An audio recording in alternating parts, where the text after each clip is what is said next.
नमस्कार मंडळी, स्वागत आहे तुमचं एका नवीन ब्लॉगमध्ये। काल पडलेल्या पावसामुळे आज सगळीकडे धुके पसरले आहेत। पावसानंतरचं असं धुकं आणि गारवा अनुभवायला खूप छान वाटतं। अगदी काश्मीरमध्ये आल्यासारखं वाटतं। मित्रांनो, बाहेर तर पूर्ण काश्मीर झालं आहे, पण आपलं काम थांबणार नाही। आता मी चाललोय दूध कलेक्शन सेंटरवर। दूध कलेक्शनचं काम आवरून थोडा नाश्ता करून आता मी निघालो आहेत कंपनीमध्ये। मंडळी, सकाळी 7 वाजेचं काश्मीर आता हळूहळू उन्हात बदलतंय। वातावरण क्लिअर झालेलं आहे। मित्रांनो, फायनली मी कंपनीत पोहोचलो आहे। चला तर बघूया आज कंपनीमध्ये काय काय महत्त्वाच्या घडामोडी घडत आहेत। मॉइश्चरायझर सुरू करून कामाची सुरुवात झाली। आज दही, ताक आणि लस्सी पॅकिंग केली। लस्सीमध्ये स्ट्रॉबेरी लस्सी पॅक केली।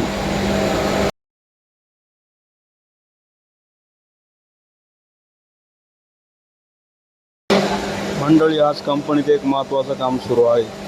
ही जी मोठी टँक बघताय ती या स्टँडवर ठेवण्यासाठी खास JCB बोलवलं आहे। हे काम दिसायला सोपं असलं तरी यात खूप मोठी रिस्क असते। बघा कशी कसरत सुरू आहे।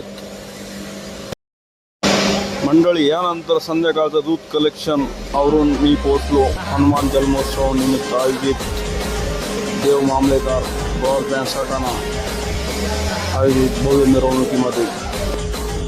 मंडळी, दिवसभर कामाची धावपळ झाली खरी, पण संध्याकाळी हनुमान जन्मोत्सवाच्या या सोहळ्याने सगळा थकवा पळून गेला आणि त्यात भर म्हणजे सटाण्याचा वैभव असलेला देव मामलेदार ब्रॉडबँड। बघा हा उत्साह आणि ऐका हा नाद।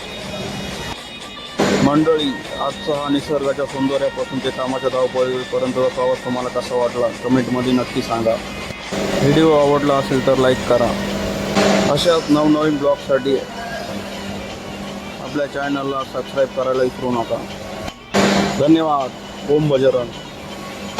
भेटूया पुढच्या ब्लॉगमध्ये।